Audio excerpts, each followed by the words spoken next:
We're going to measure a square plate, and the first thing we do is select that shape in Buzz-o-sonic square plate. We'll start with mode 1,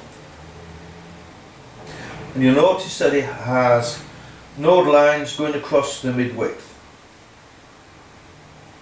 So you can see I've got the sample supported on 2 wires going across the mid-width. So the wires are crossed at 90 degrees. I place the microphone in one corner as indicated in Buzz-o-sonic here.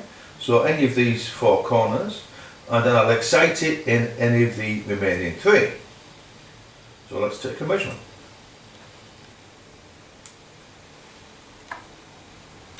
Do another one.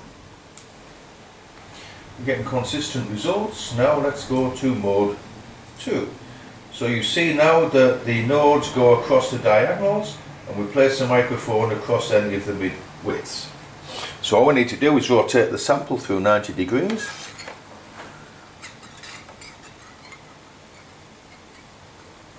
Bring the microphone over the mid-width and test again. And if you want, we can do another one. So we're getting consistent results there. Now, to make sure that we're getting reasonable values, we'll put it in a placeholder Poisson's ratio, and you see that we're getting roughly the same values, 49 and 52 gigapascals for either of these 2 modes of vibration. So now we'll go to the 3rd mode of vibration, which we need to get Poisson's ratio, and you see in this case we need the node is circular, and it's hard to do this on wires, so we're going to change over to a piece of flat foam.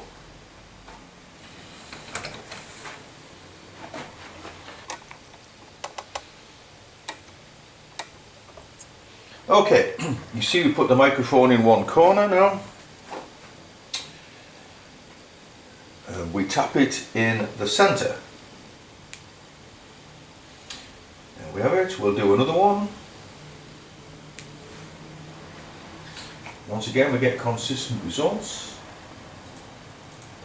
Now we can take away the placeholder, Poisson's ratio, and we get reasonable agreement between the 3 methods, E1, E2 and E3. Now another method is just to measure everything on the flat foam. So let's go back to mode 1. So for mode 1 we put the microphone on a corner and tap it on another corner.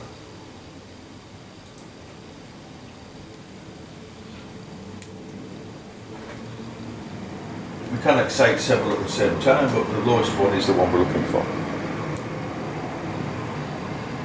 Okay, now we're going to go to mode 2, where now we tap it, we put the microphone in the mid-width, and we tap it on the mid-width. Then we'll go to mode 3, tap it in the middle, and there we have it. Pretty much the same as last time. So I think really we don't need to use the wires, but I think it probably would be better just to use mode 1s and 3, so let's try that. So we're going to go to mode 1.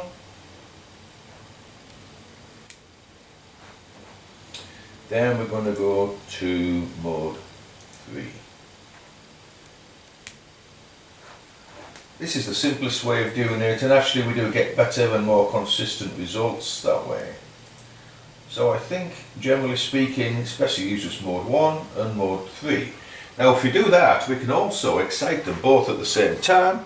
So if we're in mode 1, we'd select mode 1 and 3 here. Now we get 2 extra spectra. Do what we normally do, and we're going to tap it on one corner. So we put the microphone on one corner here, and we tap it on any of these other 3. And that's it.